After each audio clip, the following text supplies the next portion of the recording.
Revenge Girls Stories. I am Kassiani, 32 years old, and until 2 weeks ago, I was the perfect eldest daughter who always did what was expected. Then my parents demanded I empty my life savings of $78,000 for my sister Amelia's startup. When I refused, their words cut deep. "How dare you refuse to help your sister? You have always been selfish." I did not argue. I simply walked away. This morning, I finally turned on my phone to find 6 urgent calls waiting. If you are watching this from your phone, hit subscribe and share where you would escape to if family pressure became too much. My story might show you why sometimes walking away is the only way to be understood. Growing up in a middle-class neighborhood on the south side of Detroit, I learned early that being the oldest daughter meant one thing: responsibility. Our modest 2-story colonial house with the small front porch was where I first understood that my sister Amelia and I lived under different sets of rules. My parents, both working at the local credit union, had clear expectations for me as the eldest. "Kassiani, you need to set an example" became the soundtrack of my childhood, starting when I was just 7 and Amelia was 4. While other kids my age spent weekends playing video games or having sleepovers, I was expected to help with chores, watch my sister, and maintain perfect grades. "Why do I always have to load the dishwasher while Amelia gets to watch cartoons?" I asked my mother, Audrey, one evening when I was 12. She barely looked up from her paperwork. "Because you are older and need to learn responsibility. Your sister is still young." This pattern continued throughout our childhood. When I wanted to join the school choir in 6th grade, my parents told me it would interfere with my academic focus. Yet, 2 years later, they drove Amelia to private art lessons 3 times a week, rearranging the family schedule to accommodate her passion. Our bedrooms told the story without words. Mine was practical, with hand-me-down furniture and bookshelves filled with classics my parents insisted would help my education. Amelia's room got redecorated every few years with trendy furniture, posters of her favorite singers, and a laptop she received for her 13th birthday. When I asked for similar items, the answer was always the same: "We cannot afford extravagances, Kassiani. You need to be practical." By high school, the differences became even more pronounced. I worked part-time at the local pharmacy, saving most of my earnings for college while contributing to household expenses.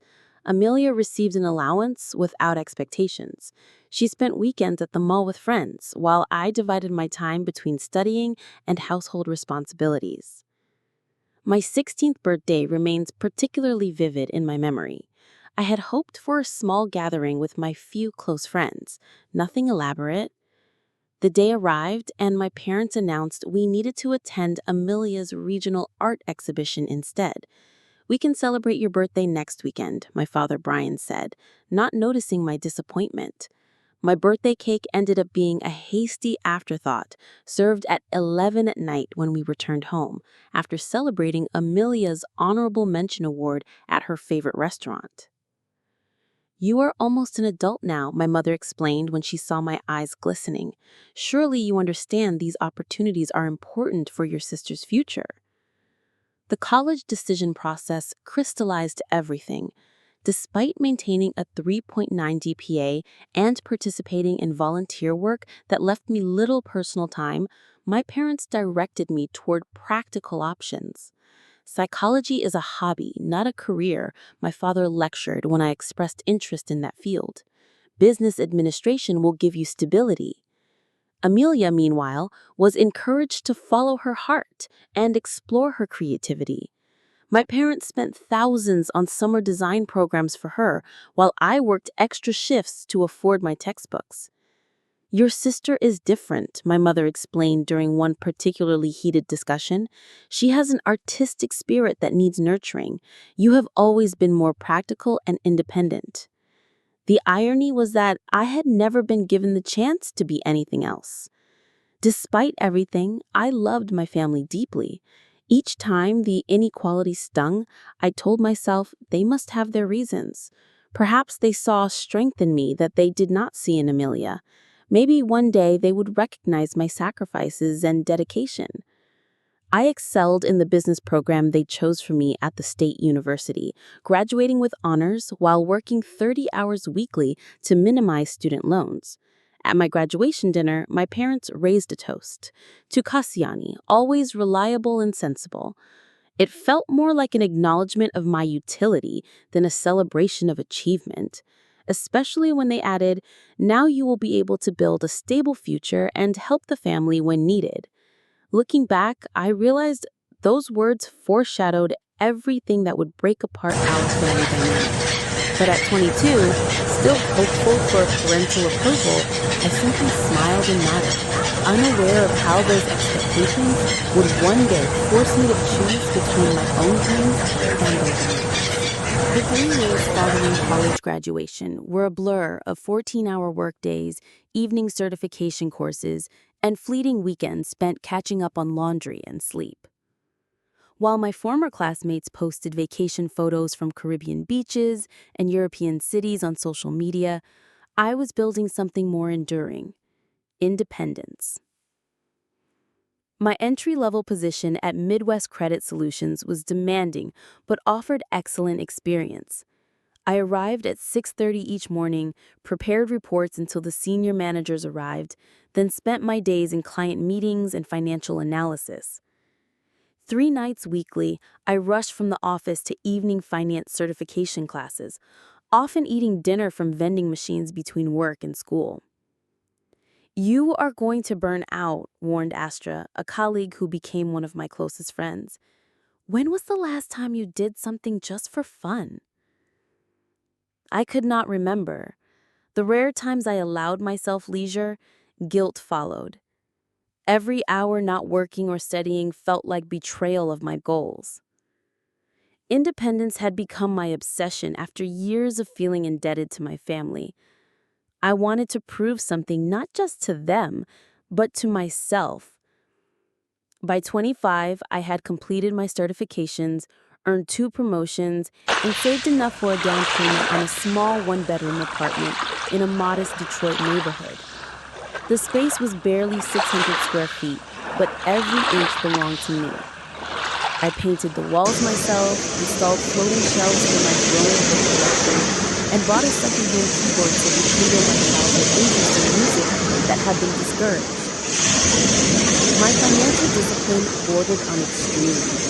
I tracked every expense in detailed spreadsheets, brought lunch from home, and found creative ways to stretch my budget. Designer work clothes came from thrift shops. Haircuts happened twice yearly at training salons where students practiced on willing models. My one splurge was quality coffee beans for the mornings when I needed extra motivation. At work, I built a reputation for thoroughness and insight. Clients requested me specifically for my straightforward approach to explaining complex financial concepts. By 27, I began receiving offers from other firms, which I leveraged for another promotion and salary increase. "You should treat yourself as something special," suggested Maya, another close friend who worked in my building. We had met during a company charity event and bonded over our shared workaholic tendencies. "You never celebrate your victories."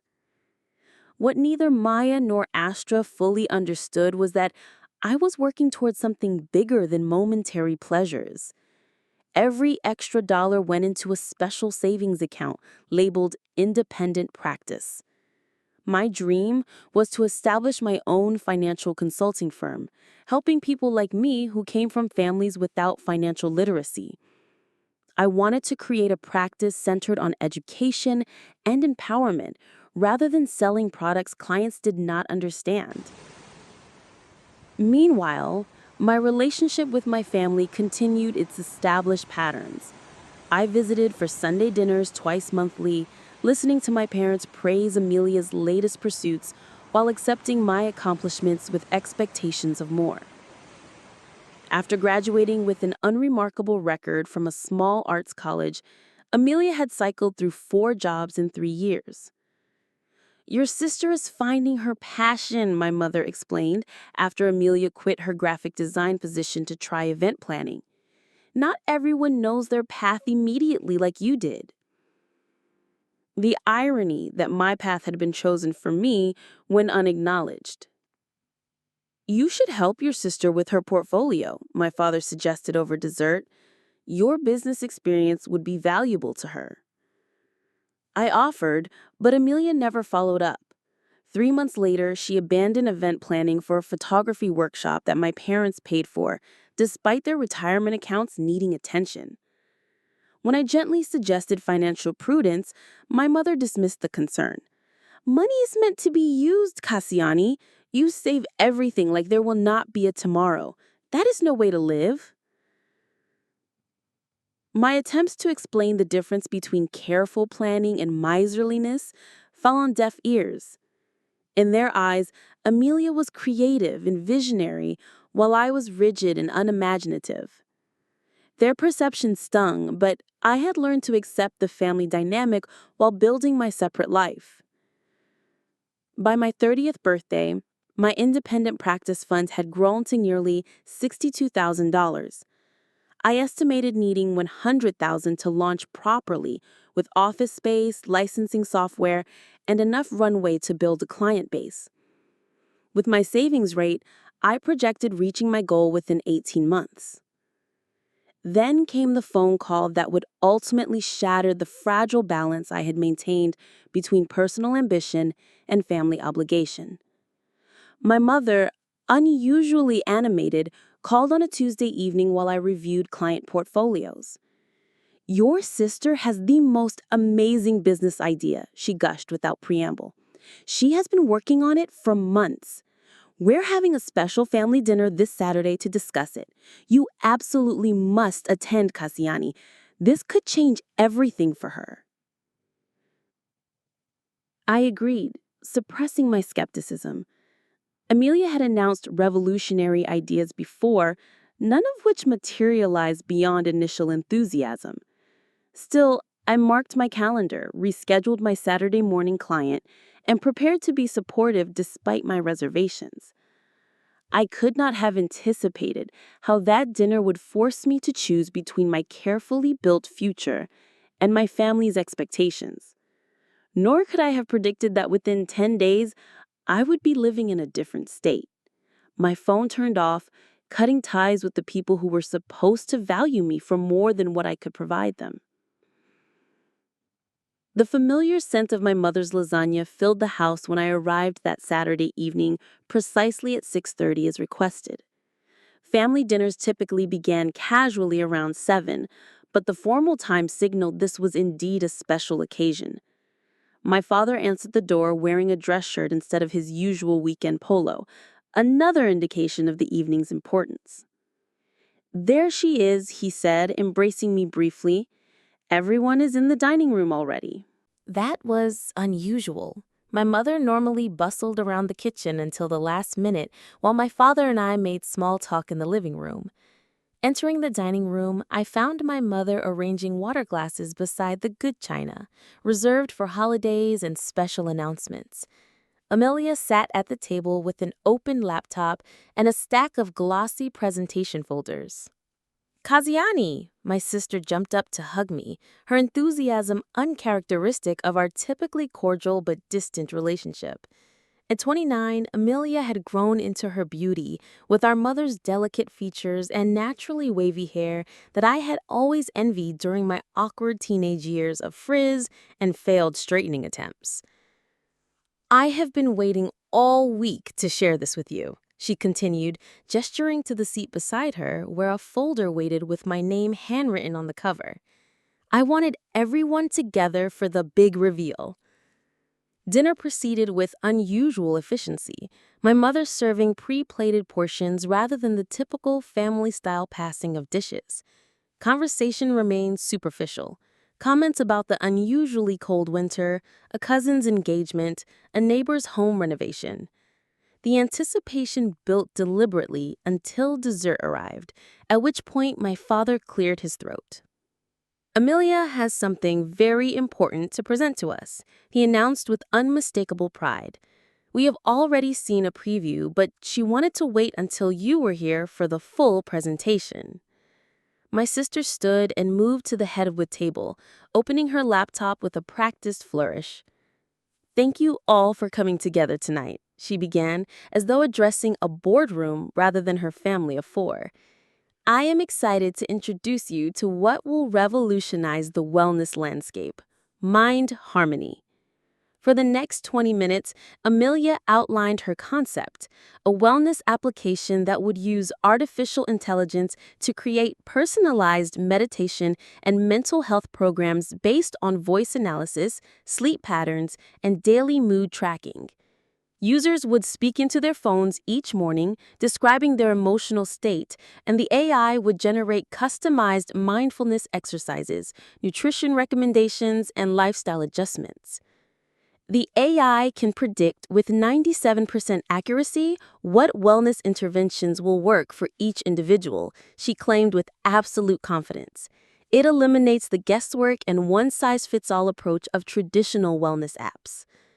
I listened carefully, noting the absence of crucial details. How had this 97% accuracy been determined? What algorithms would process this data? Who would develop the complex AI systems she described? Most importantly, what qualifications did Amelia have to launch such a technically sophisticated platform? When she finished with the dramatic flourish, my parents applauded enthusiastically. Is not this incredible? My mother asked, turning to me expectantly. It is certainly ambitious, I replied carefully. May I ask a few questions?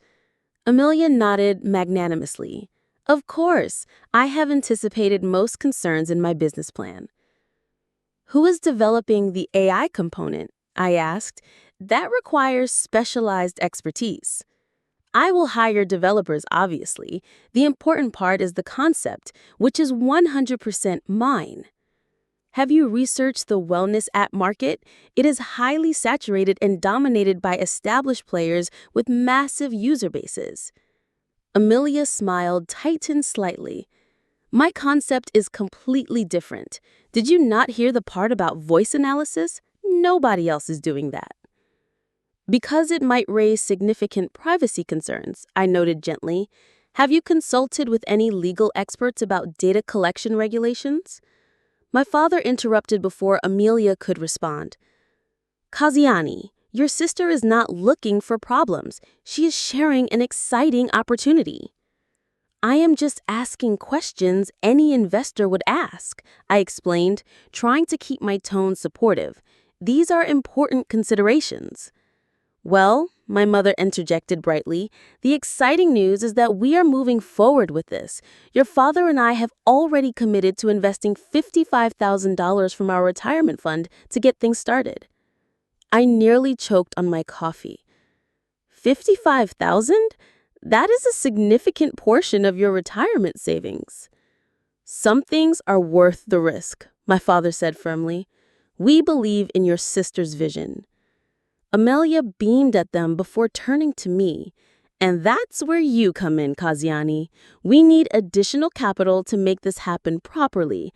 I need $78,000 more to secure the development team and launch the marketing campaign. The room fell silent as I processed her words. $78,000? Almost exactly the amount I had saved for my own business, the culmination of years of sacrifice and planning. That is a significant amount, I said finally. Have you approached any professional investors? Amelia waved her hand dismissively. They will want too much control and equity. This needs to stay in the family so we can all benefit when it takes off. I notice your business plan does not include financial projections or market analysis. Without those, it would be difficult for any investor to evaluate the opportunity properly. Not everything can be reduced to spreadsheets, Kaziani, my mother said with a hint of impatience. Sometimes you need faith in people you love. I do have faith in Amelia, I responded carefully, but even the best ideas need solid planning. I would suggest starting smaller, perhaps with a prototype or focus group testing before investing such large sums. We don't have time for baby steps, Amelia insisted, her voice rising slightly. This market moves quickly. If we wait, someone else will develop something similar. Then perhaps seeking venture capital would be appropriate, I suggested. They specifically fund high-risk, high-reward concepts like this. You just don't want me to succeed, Amelia said suddenly, her eyes narrowing. You have always been jealous that I pursue my dreams while you play it safe. That is not true, I protested, genuinely hurt by the accusation. I am trying to help you approach this professionally.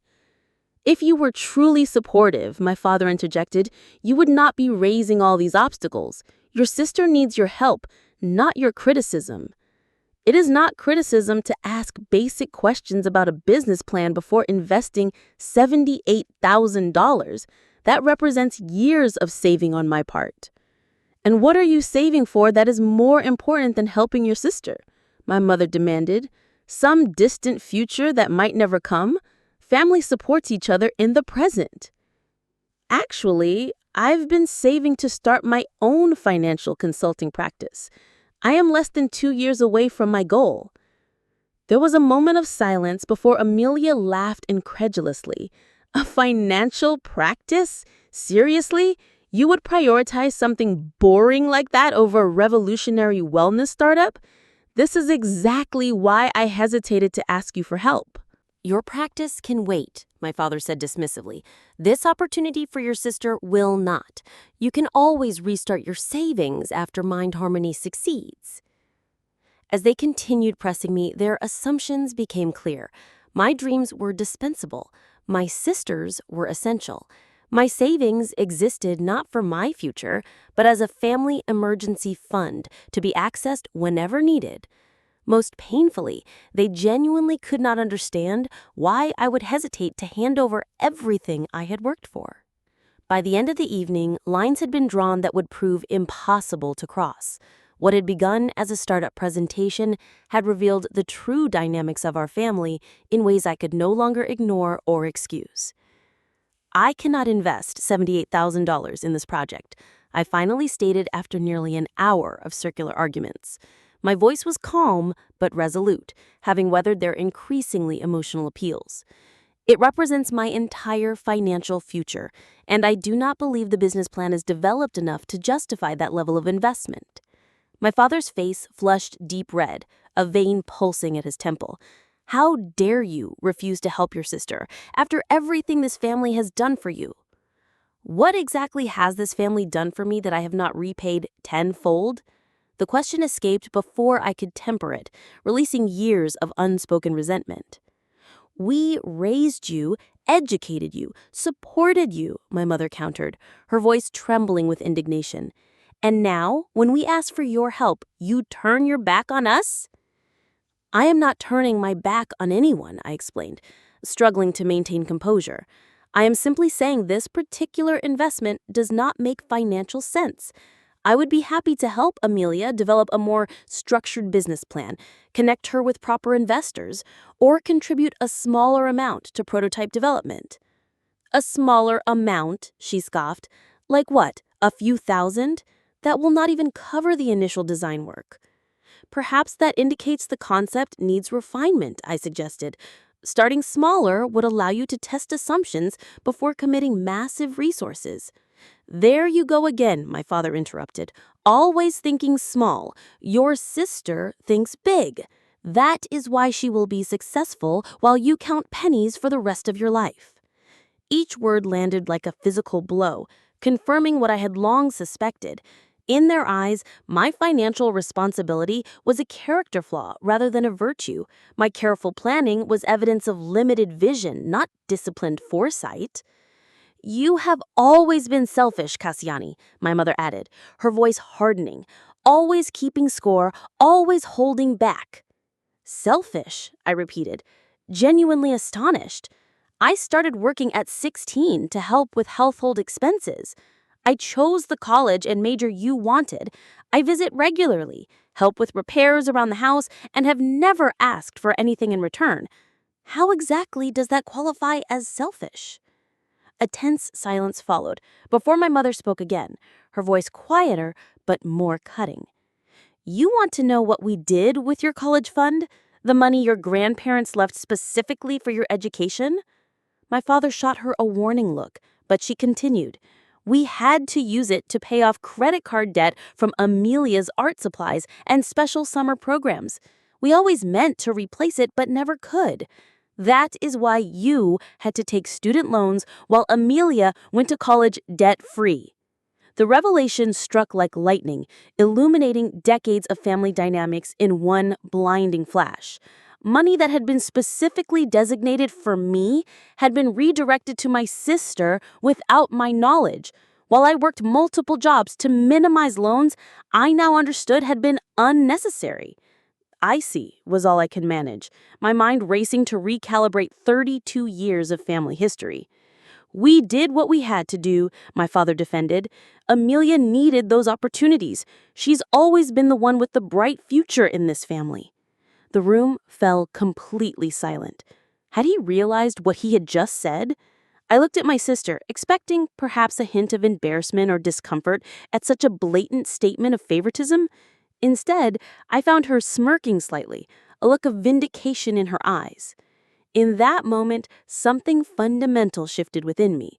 All the years of telling myself it was my imagination, that my parents did not truly favor my sister, that my contributions were valued even if rarely acknowledged, collapsed under the weight of undeniable truth. I had never been, nor would I ever be, an equal member of this family. Memories cascaded through my mind, birthdays overlooked, achievements minimized, sacrifices expected rather than appreciated. The constant message, subtle but persistent, Amelia matters more. Amelia deserves more. Amelia is more. And now they expected me to sacrifice my dream, the independent future I had worked tirelessly to build, to fund another of her impulsive ventures. Not as a carefully considered investment, but as an obligation. My refusal was evidence of moral failure rather than financial prudence.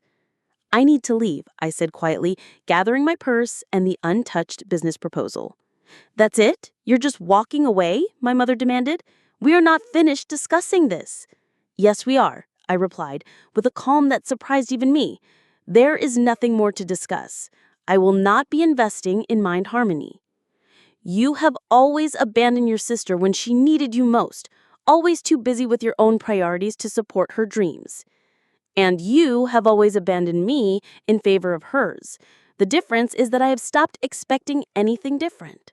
I stood up, picked up my handbag, and walked out of the dining room without another word. No one followed me to the door. No one called after me as I stepped into the cold evening air. The silence behind me spoke volumes about where I stood in the family hierarchy. Driving home, I felt oddly light, as though I had set down a burden I had carried for so long I had forgotten its weight. By the time I reached my apartment, a plan was already forming in my mind. The next morning, I requested a meeting with my supervisor at Midwest Credit Solutions. I need to take a personal leave, I explained. 2 weeks, possibly longer. She looked concerned. Everything okay, Kassiani? This is not like you. It will be, I assured her. I just need some time to reorganize my life. That afternoon, I contacted a real estate agent in Portland, a city I had visited once for a financial conference and had been drawn to immediately. The agent emailed listings within my budget by evening. I spent the night researching neighborhoods, employment opportunities, and the logistics of long-distance moving. By Wednesday, I had submitted rental applications for 3 apartments and begun reaching out to financial firms in Portland. On Thursday, I was approved for a small studio in the Pearl District, 25 minutes from downtown. Friday, I arranged for movers to pack and transport the essentials from my apartment, placing the rest in storage. Throughout this whirlwind of activity, my phone remained silent. No calls from my parents asking about my abrupt departure from dinner. No messages from Amelia attempting to persuade me to reconsider. Their silence confirmed what their words had revealed. Without my financial contribution, I held little value to them. 1 week after the fateful dinner, I boarded a plane with 2 suitcases and a laptop bag, leaving behind the only city I had ever called home. As the aircraft lifted through the clouds, I turned off my phone, severing the last tether to a family that had never truly seen me. Portland greeted me with characteristic drizzle, as though washing clean the slate of my past. My studio apartment was smaller than my Detroit home, just 500 square feet with a kitchenette and a view of a brick building, but it represented something priceless: freedom from expectations that were never mine to begin with. The first few days passed in a practical blur of furniture deliveries, grocery shopping, and navigating public transportation. I kept my phone powered off, extending my self-imposed isolation from everyone from my previous life, except Astra, whom I emailed from my laptop using a newly created account. I needed a fresh start, I wrote, providing my new address but asking her not to share it. I will be in touch when I am ready, but for now, I need space to think. My faithful friend responded with characteristic understanding. Take all the time you need. Your family has taken advantage of your generosity for years. Just let me know you are safe occasionally. With the basic necessities established, the reality of my situation began to sink in during the second week.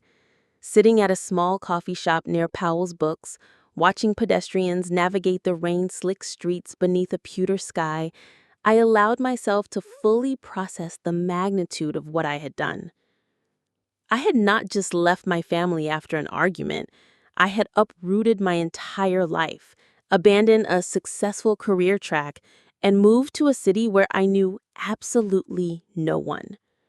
Fear competed with exhilaration as I sipped overpriced coffee and watched strangers pass by. Had I overreacted? Should I have attempted one more conversation before such a drastic step? Then I remembered my father's words. Amelia has always been the one with the bright future in this family. 32 years distilled into a single, unambiguous statement of where I stood in the family hierarchy. No, I had not overreacted. I had finally reacted appropriately after decades of minimizing, excusing, and accommodating behavior that constantly diminished me. Mind if I share your table? The place is packed. I looked up to find a woman about my age, gesturing to the empty chair across from me. With shoulder-length auburn hair and friendly eyes, she balanced a mug of tea and a laptop bag precariously. "Please, go ahead," I replied, welcoming the distraction from my thoughts. "Thanks. I'm Melissa, by the way. I live in the building across from yours, the converted warehouse with the green door." "That is me. I just moved in last week. I'm Kassiani." "Michigan accent?" she asked, arranging her things. "Is it that obvious?" "My sister lives there. I recognize the flat vowels," she said with a smile. "New job bring you out west?" "New life, actually," I answered, surprising myself with the candor. I needed a change. Something in my tone must have communicated more than my words because she nodded with unexpected understanding. Sometimes a geographical cure actually works. Portland is good for reinvention. Nobody asks too many questions. That brief encounter evolved into my first Portland friendship. Melissa, a web designer who worked remotely, became my informal guide to the city, showing me neighborhood farmers markets, hidden bookstores, and quiet parks where we could watch the sunset with containers of Vietnamese food balanced on our knees. "You know, you have never mentioned your family," she observed one evening, 3 weeks after we met, as we watched the sky turn from gray to purple over the West Hills. "That is intentional," I replied. "Fair enough," she said, not pushing further. "Found work yet?" I had submitted applications to several financial firms but had yet to hear back. "Not yet." "I have yet to hear back." "Not yet. I have interviews next week." No rush, right? Sounds like this move was about more than employment. She was right. For the first time since college, I had given myself permission to pause, to evaluate what I truly wanted rather than what was expected of me. I spent mornings exploring my new neighborhood, afternoons reading books I had never had time for, and evenings writing in a journal, documenting thoughts and feelings I had suppressed for years. I don't even know who I am when I'm not being responsible for everyone else. What do I actually enjoy? What matters to me beyond meeting obligations and saving for some future that keeps getting postponed? These questions had never seemed relevant before. My identity had been so thoroughly defined by utility and responsibility that considering my own preferences felt almost selfish, echoing my mother's accusation. Yet gradually, I began discovering simple truths about myself. I loved jazz music, but had never attended live performances in Detroit because the tickets seemed frivolously expensive. In Portland, I discovered small venues offered affordable shows, and I attended my first concert alone, moved to tears by a saxophone solo performed in an intimate club. I enjoyed cooking elaborate meals, but had always prepared practical, efficient nutrition in Detroit. Now I spent Sunday afternoons experimenting with recipes, inviting Melissa over to sample the results, finding unexpected joy in the creative process rather than just the practical outcome. Most surprisingly, I discovered a passion for hiking.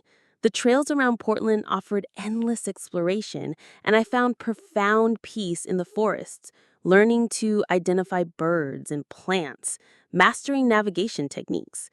The methodical preparation appealed to my analytical mind, while the unpredictable elements of weather and terrain challenged my need for control. 10 days into my self-imposed exile, I powered on my laptop to find an email from Astra. Thought you should know, Amelia's startup fell apart yesterday.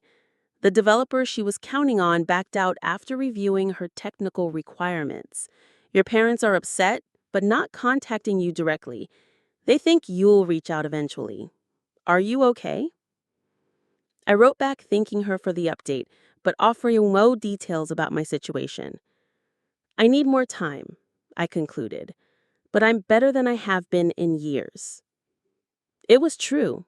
Despite the lingering sadness and anger, I felt lighter than I had in decades. Without the constant pressure to prove my worth through sacrifice and service, I was discovering parts of myself long buried under obligation and expectation. The following day brought unexpected professional news: an offer from Cascade Financial Partners, a boutique firm specializing in sustainable investing and financial literacy education. The position offered less money than my Detroit role, but provided greater autonomy and aligned perfectly with my long-term goals of opening my own practice. We were impressed by your focus on financial education rather than just investment sales, the hiring manager explained during our call. When can you start? Next Monday, I replied without hesitation, ready to build the professional aspect of my new life. That evening, as I celebrated with takeout Thai food in my tiny apartment, I felt a pang of guilt about my continued silence toward my family. 3 weeks had passed without contact. Did that make me the selfish person they had accused me of being? Was I punishing them by disappearing? I opened my journal and reread entries from the past years, documenting dozens of instances where my needs had been dismissed, my achievements minimized, my sacrifices expected rather than appreciated. This was not about punishment. It was about protection. For the first time, I was prioritizing my own well-being over family approval. Still, they were my family. Despite everything, I could not deny the love that remained tangled with the hurt. Maybe tomorrow, I told myself, placing my phone on the nightstand.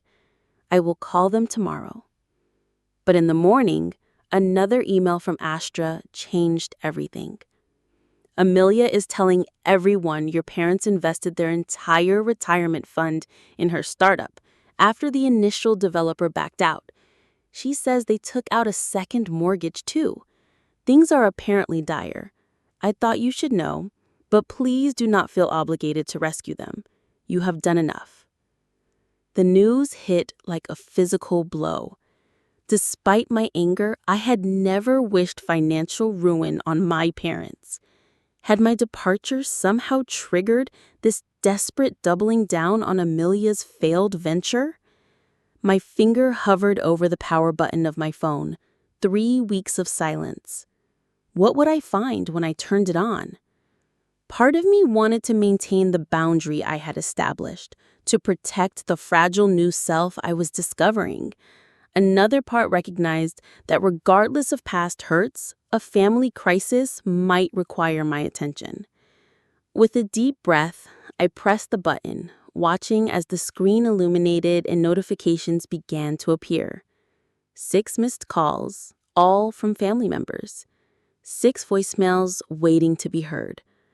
Whatever they contained would determine whether my new beginning in Portland was truly a fresh start or merely a temporary escape from patterns too deeply ingrained to break. The phone vibrated continuously as text messages, voicemails, and missed call notifications flooded in.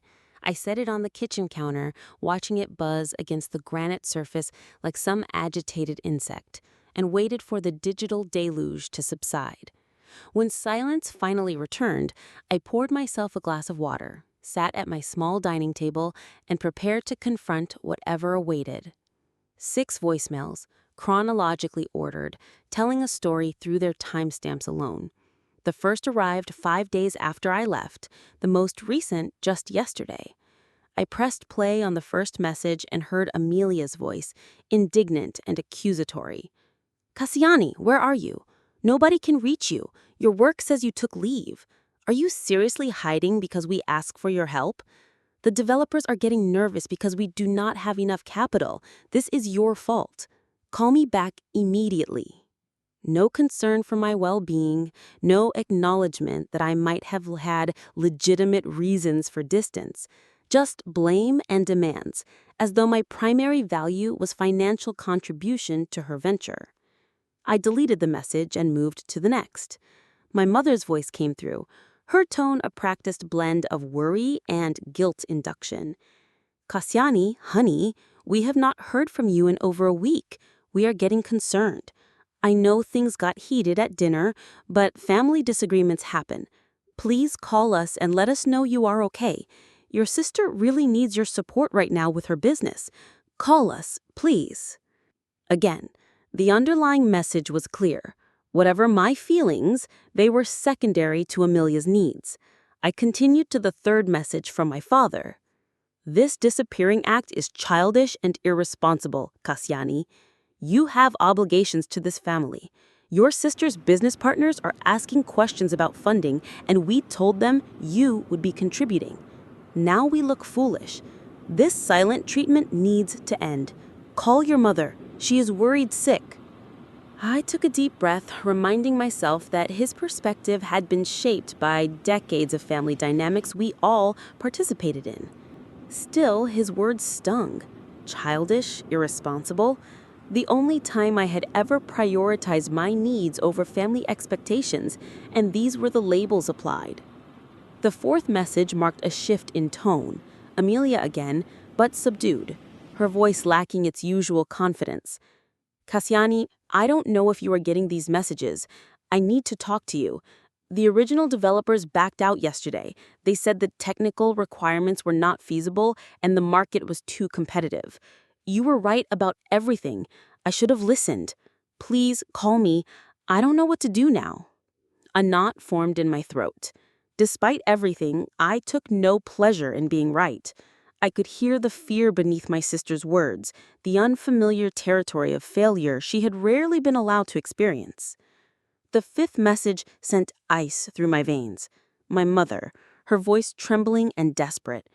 "Kassiani, please, please call us. Your father had chest pains last night. The doctors say it was not a heart attack, but he is in the hospital for observation. We have lost everything. The retirement money is gone, and we might lose the house. I do not know what to do. We need you. Please come home." My hand shook as I pressed play on the final message, recorded just yesterday. Amelia again, her voice breaking repeatedly. "Sis, I really messed up. After the developers backed out, I convinced Mom and Dad to put up the house as collateral for a business loan. Now the bank is threatening foreclosure. Dad blames me. Mom cannot stop crying. They are fighting constantly. I never meant for this to happen. I thought the app would work. I thought I finally had something that would make everyone proud. Please help us. You are the only one who knows how to fix financial problems. We will listen this time, I promise." I set the phone down and walked to the window, staring out at the brick building that had become strangely comforting in its solidity and simplicity. The messages revealed a familiar pattern: crisis, blame, then desperate appeals for rescue. Only this time, the stakes were drastically higher than ever before. My first instinct was to book an immediate flight to Detroit, empty my savings, and try to salvage what remained of my parents' retirement and home. The pull of responsibility, ingrained since childhood, tugged powerfully. I was the reliable one, the fixer, the responsible daughter who sacrificed her needs for family harmony. But something had changed in me during these 3 weeks of separation. I could see the pattern with clarity that had previously eluded me. If I rushed in now with financial rescue, nothing would fundamentally change. The same dynamics would persist. Amelia taking risks without consequences, my parents enabling her while expecting me to provide the safety net. All of us trapped in roles assigned decades ago. I picked up my phone and called the hospital my mother had mentioned. After navigating the automated system and providing my father's information, I spoke with a nurse on his floor. He was admitted with chest pains 3 days ago, but his cardiac enzymes came back normal, and the stress test showed no blockages. The doctor released him yesterday with medication for high blood pressure and recommendations for stress management. Relief washed over me. While my father's condition was certainly serious, it was not the life-threatening crisis my mother's message had implied. With that immediate concern addressed, I called Astra. "Can you discreetly find out how bad their financial situation really is?" I asked after explaining the voicemails. She offered. "I can try.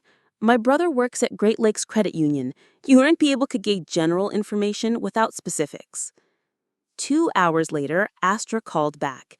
"It is not good, but not as catastrophic as they made it sound. They did take a second mortgage about 2 weeks ago for $80,000. Combined with the retirement fund withdrawal, they invested about $135,000 total into Amelia's venture. The house is worth around $280,000, so they're not underwater yet, but they're definitely overextended." "Thank you," I said, processing this information. "I appreciate you doing this." "What are you going to do?" she asked. "Not what I would have done 3 weeks ago. I need to make some calls." Over the next 24 hours, I spoke with a financial advisor specializing in retirement recovery, a real estate attorney who could advise on avoiding foreclosure, and a family therapist who worked with crisis intervention. I compiled resources, options, and recommendations without contacting my family directly. I also called my new employer at Cascade Financial to explain the situation and request a flexible start date. "Family financial crisis," I explained simply. "I need to address it before I can fully commit here." "Take the time you need," the hiring manager said. "The position will be waiting. Family comes first." Her words gave me pause. Family comes first. How often had that phrase been weaponized to demand my sacrifice while excusing others from responsibility? This time, I would define what family comes first meant on my own terms. After careful consideration, I drafted an email to my parents and Amelia from my new account, breaking my silence intentionally and strategically. "I have received your messages and understand the seriousness of the situation. I am safe and well, having needed space to reassess our family dynamics after our last interaction. I am willing to help, but not in the way I have in the past. I have arranged for you to meet with financial advisor Benjamin Hall on Monday at 2 p.m. at his Detroit office. He specializes in retirement recovery and home retention strategies. I will join via video conference. Please bring all financial documents related to the house, retirement accounts, and the business loan. This is the first step toward resolving the immediate crisis. Further assistance will depend on our conversation during that meeting. I included the advisor's contact information and office address, then pressed send before I could second-guess myself. Within minutes, my phone rang with my mother's number. I let it go to voicemail, then listened to her tearful relief and renewed pleas to call immediately. I responded with a brief text. I am not ready for direct conversation yet. Please focus on gathering the financial documents for Monday's meeting. We will talk then. Firm boundaries were new territory for me, but as uncomfortable as they felt, I recognized their necessity. This crisis offered an opportunity to reset long-established patterns, but only if I maintained the clarity that distance had provided. By Sunday evening, I had compiled a comprehensive assessment of their situation based on the information Astra had gathered and my own professional knowledge. The picture was concerning, but not hopeless. With proper restructuring, budgeting discipline, and possibly selling some assets, my parents could recover much of their retirement security. The house could be saved if prompt action was taken. The real question was not whether I could help them navigate this financial crisis. I could, and part of me wanted to. The question was whether doing so would perpetuate the unhealthy dynamics that had defined our family for decades, or whether this crisis might become a catalyst for meaningful change. Monday's meeting will determine whether my family truly wanted my help and guidance, or merely my money and acquiescence. It would also reveal whether I had truly changed or if I would fall back into familiar patterns of self-sacrifice to maintain peace. As I prepared for bed Sunday night, I realized that regardless of the outcome, I had already achieved something significant. I had broken a lifelong pattern of automatic response to family demands. Whatever happened next, that represented growth I was unwilling to surrender. The conference room of Benjamin Hall Financial Advisors felt neutral and professional, exactly the environment I had hoped for when arranging this meeting. Through the video screen, I could see my family seated together on one side of a polished maple table. My father looked pale but alert, my mother fidgeting with a tissue, and Amelia uncharacteristically subdued in a conservative blazer rather than her usual artistic attire. "Thank you all for coming," I began, my voice steadier than I had anticipated, "and thank you, Benjamin, for facilitating this discussion." The financial advisor nodded professionally. "I have reviewed the documentation your parents provided. Shall we begin with the summary of the current situation?" For the next 20 minutes, Benjamin outlined the extent of my family's financial predicament in clear, unemotional terms. The retirement account had been nearly empty, with significant tax penalties incurred for early withdrawal. The second mortgage had unfavorable terms due to the rushed application. Amelia's business had been incorporated improperly, leaving my parents personally liable for certain expenses. The total deficit approached $150,000, including penalties and accumulated interest. Based on my analysis, Benjamin concluded, without intervention, foreclosure proceedings could begin within 2 to 3 months. Additionally, there are insufficient retirement assets remaining to provide income security. My father stared at the table while my mother dabbed at her eyes. Amelia looked directly into the camera for the first time since the meeting began, her expression a mix of shame and pleading. "Kassiani has asked me to present several potential paths forward," Benjamin continued, distributing folders to each of them. "I will outline them briefly, then give you time to discuss as a family." The options I had developed with Benjamin's assistance included restructuring the mortgage with the longer term to reduce monthly payments, selling the house and downsizing to eliminate the debt entirely, bankruptcy protection as a last resort, and a carefully structured family loan agreement where I would provide enough capital to prevent foreclosure while retaining legal protections for myself. "I will step out to give you privacy for your discussion," Benjamin said, placing a legal pad before them. "Please note any questions for when I return." When the door closed behind him, silence filled both rooms for nearly a full minute. "You just disappeared," my mother finally said, her voice barely above a whisper.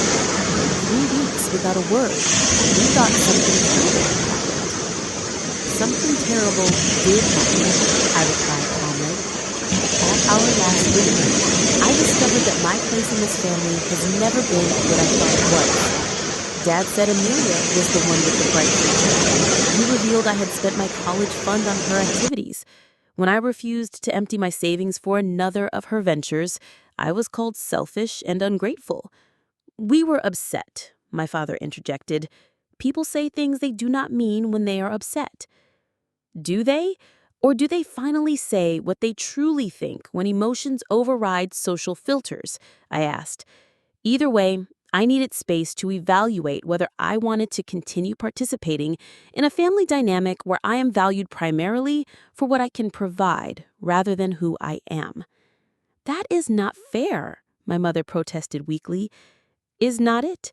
When was the last time either of you asked about my dreams, my goals, my happiness? When Amelia announced her startup idea, you immediately invested your retirement funds. When I mentioned my plan to open my own financial practice, Dad dismissed it as something that could wait because Amelia's needs were more urgent. They always have been." Amelia looked up, tears streaming down her face. "You were right about everything. The business plan was full of holes. The market was saturated. I did not understand the technology enough to execute it properly. I just wanted so badly to succeed at something important." "You could have succeeded with proper planning and realistic expectations." I softened my tone slightly. "I wanted to help you do that. Instead, you accused me of jealousy and sabotage." "I know. I am so sorry, Kassiani. I never thought it would come to this. I never thought Mom and Dad would risk everything." "That was our decision," my father said firmly. "Do not blame yourself for that part, Amelia." "But it is exactly that pattern that brought us here. Amelia takes risks without considering consequences. You two remove all obstacles and cushion all failures. And somehow, I end up expected to fix the resulting problems without having had any say in the decisions that created them." My mother wiped her eyes. "We never meant to make you feel unvalued, Kassiani. We always knew you would be okay because you were so capable, so responsible. Amelia seemed to need more support." "Did she need more support, or did your extra attention create a person who can't function without it? By treating us so differently, you harmed both of us, just in different ways." My father looked up, meeting my gaze directly, perhaps for the first time in years. "Where are you, Kassiani? Would you come home and help us sort this out?" "I'm in Portland.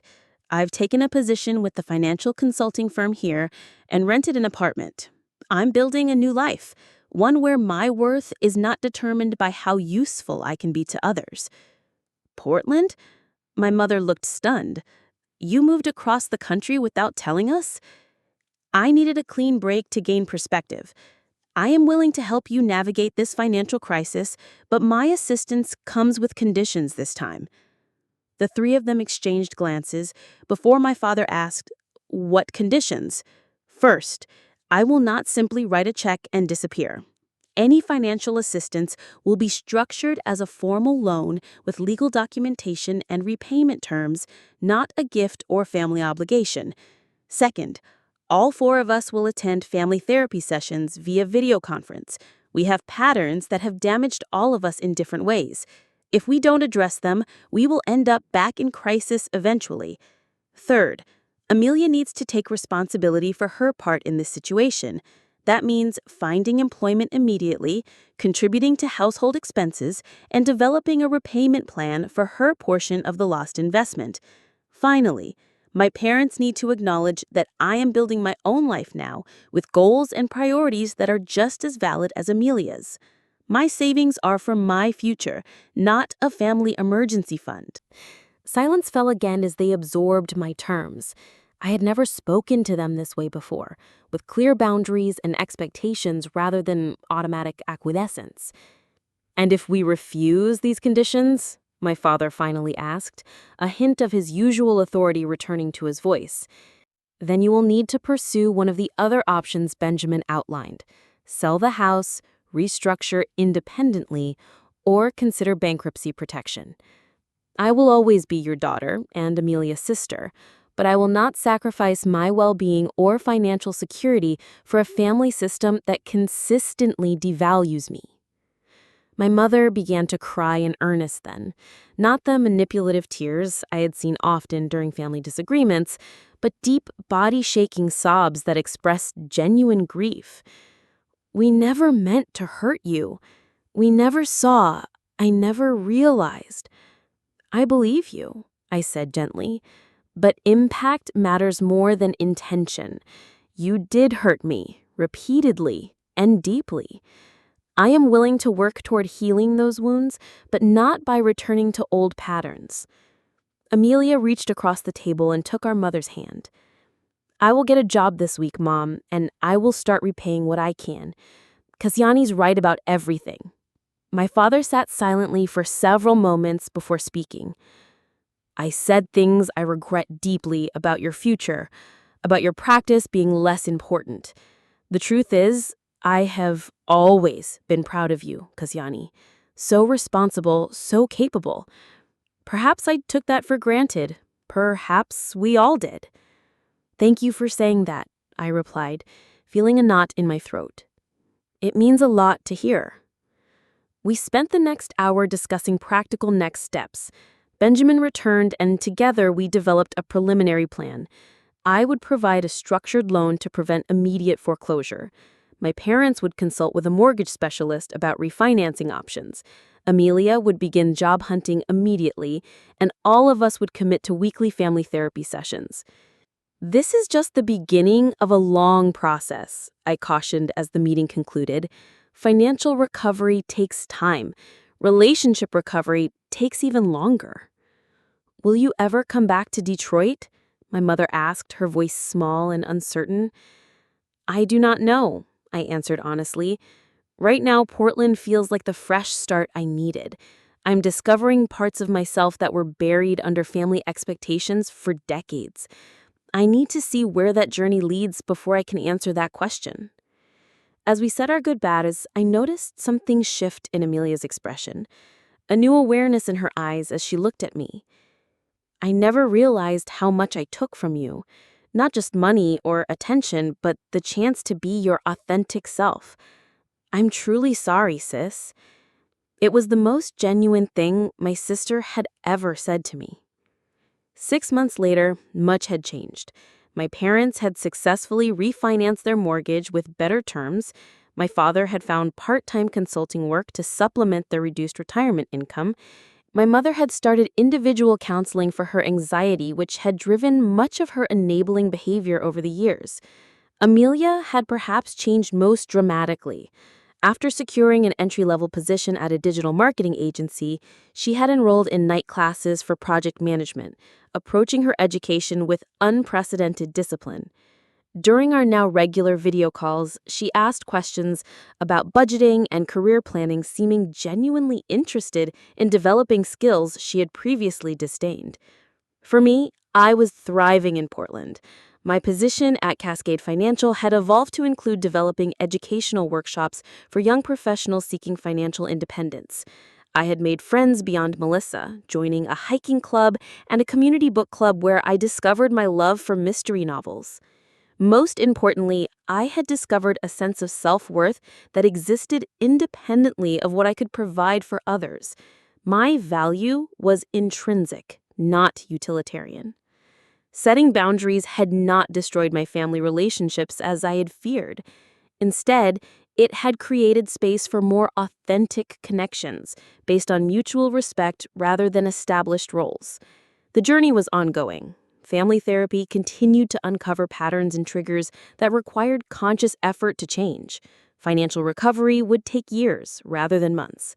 Trust, once broken, rebuilt slowly through consistent actions rather than promises or apologies. But for the first time in my life, I was genuinely hopeful about my family's future.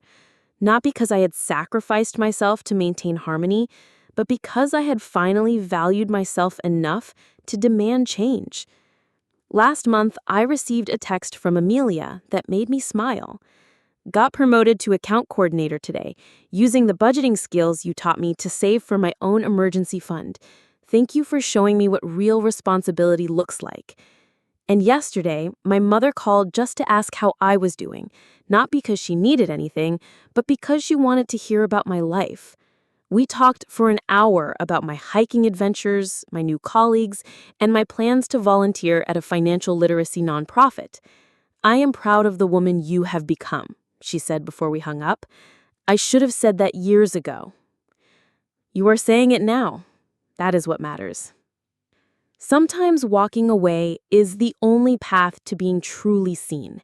Sometimes those 6 urgent calls waiting on your phone represent not just a crisis, but an opportunity for transformation.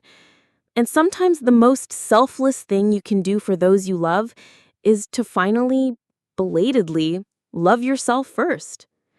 Have you ever had to walk away from a relationship to gain perspective? What boundaries have you set that changed everything? Share your experience in the comments below, and don't forget to subscribe if this story resonated with you. Thank you for listening to my journey from obligation to empowerment. Remember, you deserve to be valued for who you are, not just what you can provide for others.